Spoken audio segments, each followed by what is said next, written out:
Imagina esto. Estás en Tebas, en el corazón del antiguo Egipto, alrededor del año 1250 A.C., durante el reinado de Ramsés II, el llamado Gran Faraón. El aire arde con el calor del sol, el polvo del desierto se adhiere a la piel y los muros de los templos resplandecen bajo una luz abrasadora. El Nilo corre espeso, impregnado del olor a limo húmedo, a flores de loto en descomposición y a incienso que se quema en altares ocultos. En medio de este paisaje eterno, tras las fachadas doradas y las estatuas que parecen eternas, se esconde una verdad que rara vez se pronuncia. Los rituales sexuales y el incesto dentro de la familia real no eran excepciones, sino mecanismos de poder, de religión y de dominio sobre la vida y la muerte. Antes de sumergirnos en estas historias olvidadas de prácticas prohibidas y oscuros secretos, considera darle al botón de me gusta y suscribirte para no perderte más contenidos como este. Y dime en los comentarios desde dónde nos escuchas. Me sigue pareciendo asombroso que podamos explorar juntos, desde distintos rincones del mundo, los rincones más turbios de la historia antigua. Para comprender el horror de lo que ocurría en las cámaras privadas de los faraones, hay que recordar el marco cultural. En Egipto, no existía el concepto de pecado sexual tal como lo entendemos hoy. El eje de su universo era Ma'at, el orden cósmico, enfrentado a Isfet, el caos absoluto. Todo acto ritual debía reforzar el orden y alejar el caos. En ese equilibrio, la sexualidad no era íntima ni privada. Era una herramienta mágica, una fuerza creadora que podía fecundar los campos, garantizar la crecida del Nilo o incluso resucitar a los dioses. El sexo no era tabú, era un arma sagrada. Pero ese mismo pensamiento abría una grieta peligrosa. Lo que para nosotros es incesto, violación o profanación, para ellos podía ser un gesto cósmico necesario. Lo que a nuestros ojos es corrupción o abuso, para los egipcios podía ser la garantía de que el sol saliera al día siguiente. Así se justificaban rituales que convertían a las hijas en esposas, a los hijos en sustitutos de madres muertas y a los cuerpos inertes en herramientas de resurrección. Las fuentes antiguas ya dejaban entrever estos excesos. El historiador griego Heródoto, en el siglo V A.C., escribió con estupor sobre costumbres que consideraba bárbaras, prácticas funerarias donde los embalsamadores eran vigilados para evitar violaciones de cadáveres, o los rumores de festivales donde el dios carnero de Mendes era adorado mediante actos sexuales rituales. Más tarde, Estrabón y Diodoro de Sicilia añadirían fragmentos de un mosaico perturbador. El poder sexual del faraón no era privado, era un espectáculo público, y la pureza de la dinastía se preservaba con un precio incalculable: el incesto. En el centro de esta telaraña de ritos y tabúes estaba Ramsés II. Gobernó durante 67 años, levantó templos colosales y dejó más descendencia que ningún otro faraón conocido. Se dice que tuvo más de 100 hijos, pero lo más inquietante es que algunas de sus reinas principales no fueron esposas extranjeras o nobles ajenas, sino sus propias hijas. La más famosa de ellas, Bint Anat, fue elevada al rango de gran esposa real tras la muerte de su madre, Nefertari. Las inscripciones la muestran al lado de su padre en ceremonias sagradas, llevando los títulos y atributos de reina consorte. No era solo un adorno. En términos rituales, ocupaba el lugar de su madre muerta. Era, en carne viva, la sustitución de la esposa por la hija. Este patrón no fue exclusivo de Ramsés II. Desde los primeros tiempos, los faraones imitaban a los dioses. Osiris se había casado con su hermana Isis, Shu con Tefnut, Geb con Nut. El incesto divino era el molde. Al replicarlo, los faraones proclamaban su propia naturaleza semidivina. Casarse con una hermana o una hija no era para ellos un crimen, sino una reafirmación. Yo soy como los dioses, mi sangre no se mezcla con la de los mortales. En términos antropológicos, el cuerpo de la familia real era un circuito cerrado, un microcosmos donde la pureza y la divinidad se conservaban, aunque al precio de la humanidad misma. Ahora, detente un instante en el contraste. En la religión egipcia, el cuerpo debía mantenerse puro incluso después de la muerte. Se embalsamaba cuidadosamente para que el alma viajara intacta al más allá. Y sin embargo, esa misma cultura toleraba e incluso exigía que el cuerpo vivo se convirtiera en objeto de transgresiones rituales. La paradoja es brutal. Lo que se preserva en la tumba se corrompe en la cama del palacio. El horror no es solamente sexual, es existencial. Imagina a una princesa adolescente, criada toda su vida para venerar a su padre como un dios viviente, el Horus en la tierra. Y un día, en el silencio sofocante de un templo iluminado por antorchas, ese dios le anuncia que será su esposa. No hay opción de negarse. La ceremonia está inscrita en la piedra. El pueblo la celebra como un acto divino. Pero para ella es el fin de su identidad. Ya no es hija, es reflejo de su madre muerta, un cuerpo absorbido por la máquina del poder. Lo perturbador es cómo estas prácticas se mostraban públicamente sin vergüenza. Relieves en templos exhiben a las hijas reinas al lado de sus padres, con coronas, con los títulos de gran esposa. No era un secreto oculto, era propaganda oficial. El incesto era política, religión y espectáculo. En cada procesión, en cada inscripción, se recordaba al pueblo que la familia real no era humana. Era un linaje divino, capaz de doblar las leyes de la sangre y de la moral. Lo que emerge, entonces, no es solo una historia de corrupción individual, sino un sistema entero que borraba la línea entre lo sagrado y lo monstruoso. El cuerpo femenino, ya fuera el de una hija, una hermana o incluso una difunta, se convertía en un escenario de guerra cósmica. El incesto era visto como un deber religioso, como un sacrificio por la continuidad del universo. Y bajo esas piedras que hoy admiramos como maravillas del mundo, lo que late es una verdad mucho más oscura, que el poder, cuando se reviste de divinidad, puede justificar cualquier transgresión, incluso las que desgarran los lazos más básicos de la familia humana. Los cronistas griegos y romanos que visitaron Egipto, acostumbrados a ver en sus propias culturas prohibiciones tajantes contra el incesto, se escandalizaron ante lo que allí se practicaba. Diodoro de Sicilia, escribiendo en el siglo I.A.C., señala que los faraones tomaban por esposas a sus hermanas y hasta a sus propias hijas como una costumbre de antigua tradición. Lo que para un griego era corrupción, para un egipcio era legitimidad. El linaje debía cerrarse en sí mismo, como el círculo eterno del sol que cada día moría y renacía. La sangre real no podía diluirse. El cuerpo de una hija se convertía en un recurso político, en un canal por donde fluía la energía cósmica que debía mantenerse pura. Los templos registran esta mentalidad en piedra. Inscripciones en Medinet Abu, Luxor y Abu Simbel no solo muestran batallas y victorias, sino también escenas familiares inquietantes, princesas retratadas con títulos de consortes, colocadas en lugares rituales que les correspondían a reinas. Estas imágenes no eran decoraciones inocentes, sino mensajes ideológicos. El pueblo debía entender que el faraón era tan divino como Ra o Osiris, capaz de replicar sus uniones sagradas aunque éstas fueran incestuosas.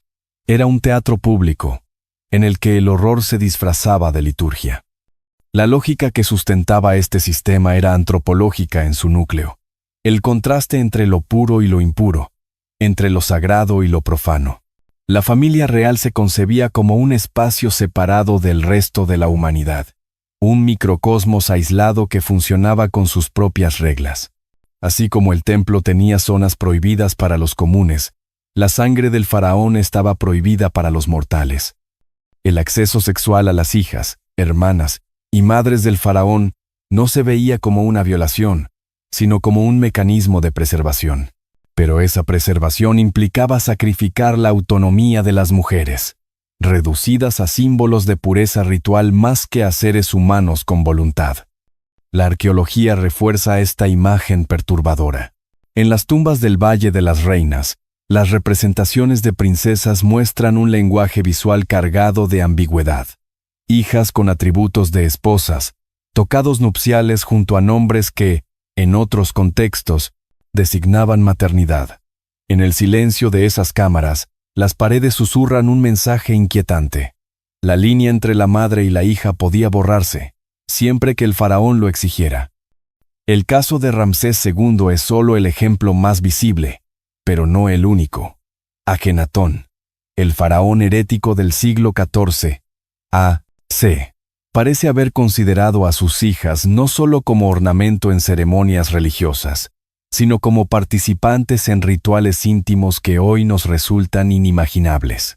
Fragmentos de estelas y relieves muestran gestos de afecto que van más allá de lo paternal, cargados de una sensualidad que desconcierta a los egiptólogos modernos.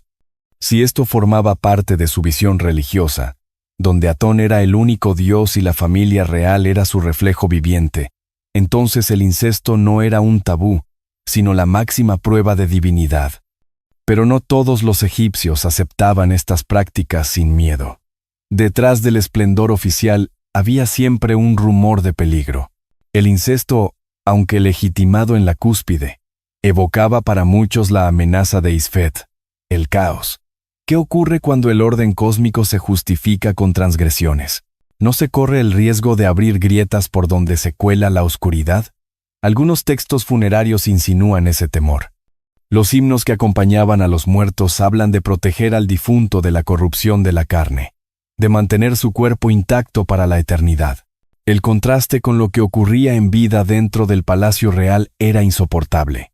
Lo que debía ser puro se contaminaba. Lo que debía ser protegido era usado. El horror se intensifica si se piensa en la dimensión ritual de estos actos. No eran relaciones privadas, sino ceremonias. Una hija que se convertía en esposa era exhibida en festivales, procesiones y banquetes oficiales. El pueblo veía a la joven caminar al lado de su padre, no como princesa, sino como reina. El incesto era un espectáculo, un recordatorio de que la dinastía se mantenía cerrada y que el poder no conocía barreras humanas. Cada aparición pública era un acto de propaganda que reforzaba el mensaje: el faraón es un dios, y los dioses hacen lo que los mortales llaman imposible. El contraste antropológico es brutal. Para nosotros, la familia es un espacio de afecto, de intimidad protegida. Para ellos, la familia real era un laboratorio ritual, un escenario donde se manipulaba la sangre y el cuerpo como si fueran recursos cósmicos. El padre no era solo padre, era un dios encarnado que tenía derecho a reclamar a su hija como esposa. La hija no era solo hija, era la reencarnación de una reina muerta, una pieza intercambiable en un juego divino. Lo que hoy vemos como abuso, ellos lo entendían como necesidad religiosa. Los griegos, al describir estas prácticas, las cargaron de horror moral, pero también de fascinación. Heródoto, aunque repugnado, no pudo dejar de registrar los rumores sobre sacerdotes y princesas encerrados en templos oscuros, sobre cuerpos usados como receptáculos de la energía divina. La mirada externa confirma lo que la propaganda egipcia intentaba naturalizar, que el poder sexual del faraón era ilimitado, y que sus transgresiones eran tan sagradas como sus batallas. La consecuencia política de estas uniones era clara. Al convertir a las hijas en esposas, el faraón cerraba cualquier posibilidad de que un noble externo reclamara poder por matrimonio. El linaje se blindaba contra alianzas incómodas, pero ese blindaje era también una prisión. Generaba generaciones atrapadas en una red de consanguinidad que, poco a poco, debilitaba la carne y la mente. Detrás de la grandeza monumental del Imperio Nuevo, se ocultaba un cuerpo real cada vez más frágil, marcado por deformidades genéticas y enfermedades derivadas de siglos de endogamia. Y en esa fragilidad late el eco de un horror más profundo. Lo que se justificaba como pureza divina era, en la práctica, un ciclo de degradación. El cuerpo humano, manipulado en nombre del cosmos, se volvía campo de experimentación, víctima de un sistema que confundía lo sagrado con lo monstruoso. En los textos funerarios y en los relatos mitológicos se revela la raíz de esta paradoja.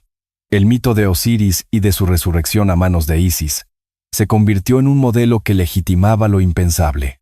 Osiris, desmembrado por su hermano Set, fue recompuesto por su hermana y esposa, Isis. Faltaba un miembro crucial, el falo, devorado por un pez del Nilo. Isis lo recreó de manera mágica y, en un acto de unión con un cadáver incompleto, concibió a Horus. Para los egipcios, esta unión necrófila no fue profanación, sino el acto fundacional de la continuidad cósmica. Si la diosa podía unirse a su hermano muerto para dar vida al heredero, ¿qué impedía al faraón reproducir lo mismo con sus propias hermanas o hijas? El mito justificaba lo que la moral humana rechazaría.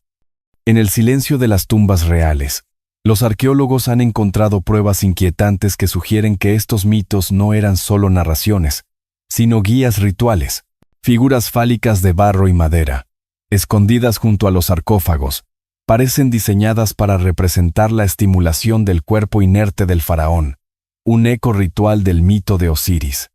Algunos textos de los ataúdes son explícitos: que tu falo se eleve, oh rey, pues Horus actúa por ti, y tu simiente engendrará al nuevo soberano. La resurrección era un proceso sexual, donde la vida retornaba a través de la transgresión de un cuerpo muerto. Si esto ocurría en los rituales funerarios del rey, ¿qué podía esperarse de la vida diaria en los templos? Heródoto, en su libro segundo, narra que las mujeres de alta posición no eran entregadas a los embalsamadores inmediatamente después de la muerte, sino que se dejaban descomponer algunos días antes de su preparación. La razón: impedir que los embalsamadores las violaran. El rumor, confirmado por varios incidentes, revela que la frontera entre la sacralidad del cuerpo y su explotación sexual podía romperse incluso en el acto más solemne, la preparación para la eternidad. El horror aquí no reside solamente en la violencia física, sino en el trasfondo ideológico. Para los egipcios, la violación de un cadáver no era solo un ultraje humano, era un atentado contra el alma del difunto, contra su viaje hacia la Duat, el inframundo. El caos, el Isfet, se colaba en el lugar más sagrado, la casa de la purificación. Y sin embargo, la misma cultura aceptaba que Isis hubiera hecho algo parecido con Osiris. La contradicción era insoportable, pero estaba allí, anclada en el corazón de su religión.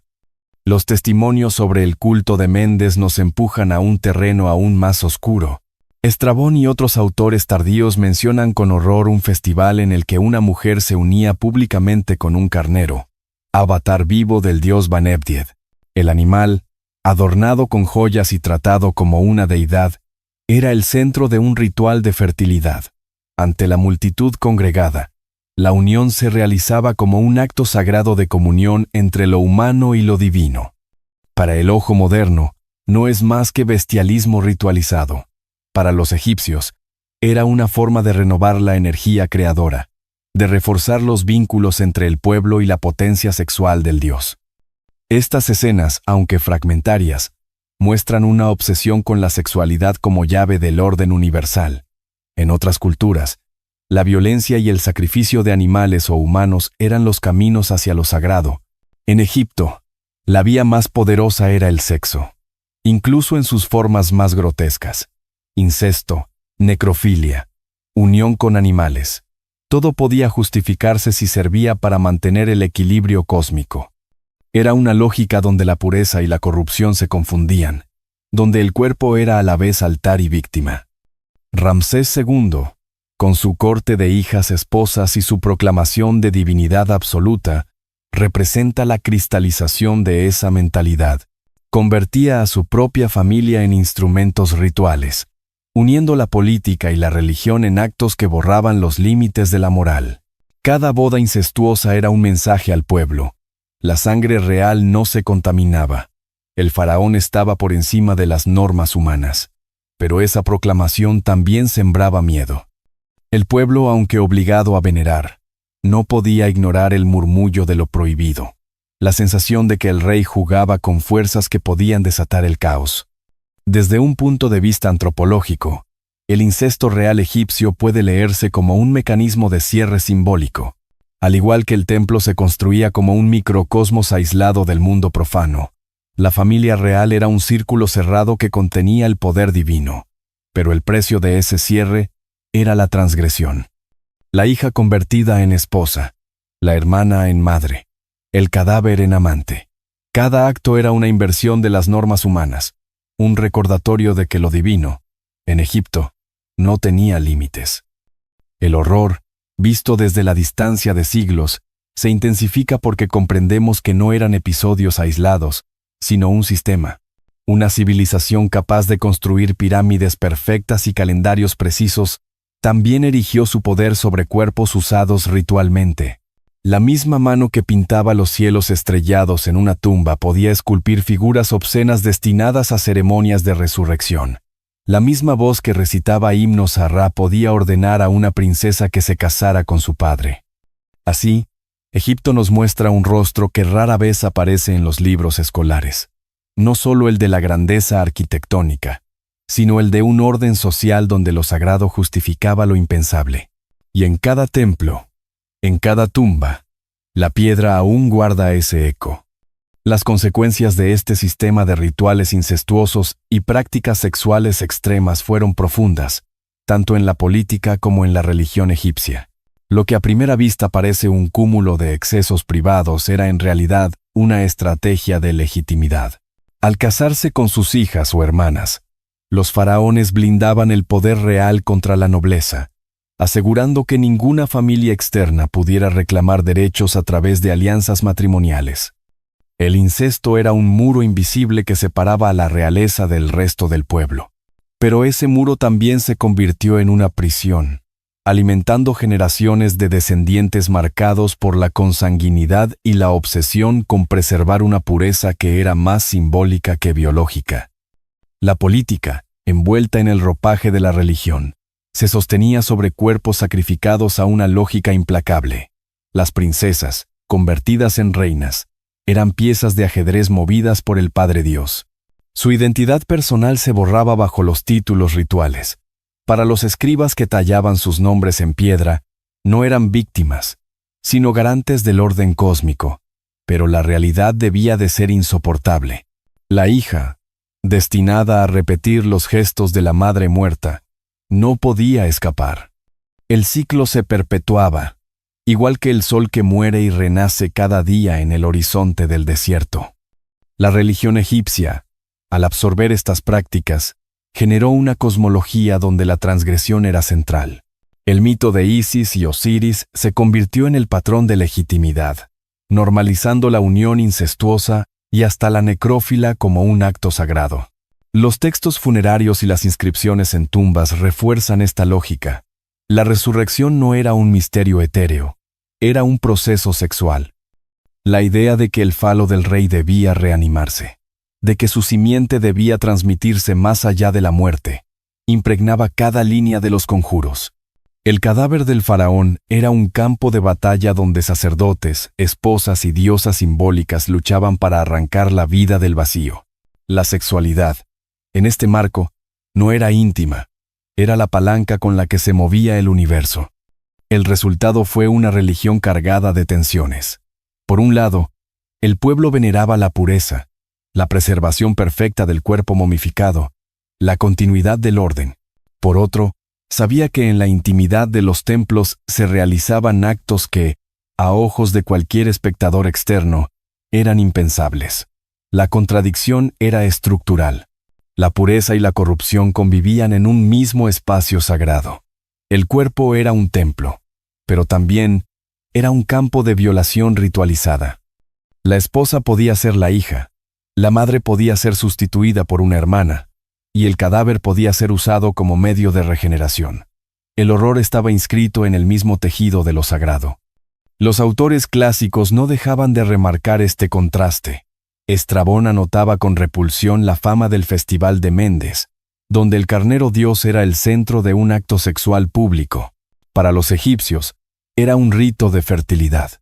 Para los visitantes extranjeros, era la evidencia de una cultura que había llevado la sacralización del sexo hasta sus límites más grotescos. Heródoto relataba con horror los controles impuestos para evitar que los embalsamadores violaran cadáveres recientes. La sospecha de que los guardianes de la pureza podían convertirse en profanadores mostraba hasta qué punto el poder sexual atravesaba cada capa de la sociedad egipcia. Pero detrás de estas crónicas de espanto hay una lógica antropológica coherente, la del sacrificio y la deuda. Los dioses habían creado el mundo derramando su propia esencia, su semen, su sangre. Los humanos debían devolver ese favor, renovar continuamente el contrato cósmico. El faraón, como representante divino, era el depositario de esa deuda. Su cuerpo y el de su familia eran los instrumentos para saldarla. No importaba si la forma era incesto, necrofilia o bestialismo.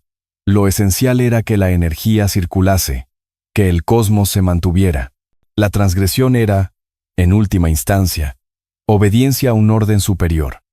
El precio humano fue altísimo. Las mujeres reales cargaban con el peso de encarnar la eternidad, de transformarse en sombras de madres muertas o en símbolos de diosas. Los hombres, obligados a reproducir gestos divinos, participaban en actos que borraban cualquier límite entre lo humano y lo monstruoso.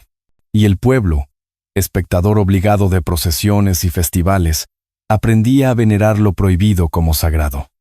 El incesto se convertía en espectáculo político, la necrófila en mito fundador, la bestialidad en ceremonia de fertilidad.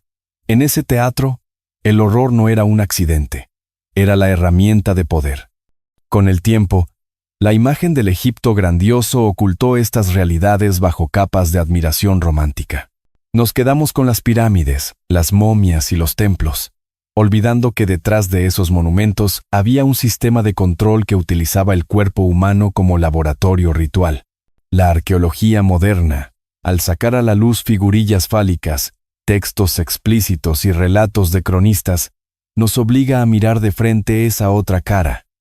No un Egipto sereno y sabio, sino un Egipto obsesionado con el sexo como arma contra la muerte. Y aquí es donde el pasado se conecta con el presente. Cada vez que una ideología reviste al poder con el manto de lo sagrado, se abren las puertas a justificar lo impensable. El Egipto de los faraones nos advierte que cuando el líder es visto como un dios, su voluntad puede convertir a una hija en esposa, a un cadáver en amante, a un animal en consorte. El límite entre el orden y el caos desaparece, y lo que queda es un sistema donde la dignidad humana se sacrifica en nombre de una eternidad ilusoria. Ese es el eco que resuena aún en las piedras de Luxor, y en los corredores oscuros de las tumbas del Valle de los Reyes. No solo la grandeza de una civilización perdida, sino también la advertencia de que el poder absoluto, envuelto en el lenguaje de lo divino, puede transformar cualquier transgresión en dogma. Un recordatorio de que el verdadero horror de Egipto no está solo en sus momias y sus ruinas, sino en cómo su propia religión convirtió el cuerpo humano en escenario de la más oscura fusión entre lo sagrado y lo profano.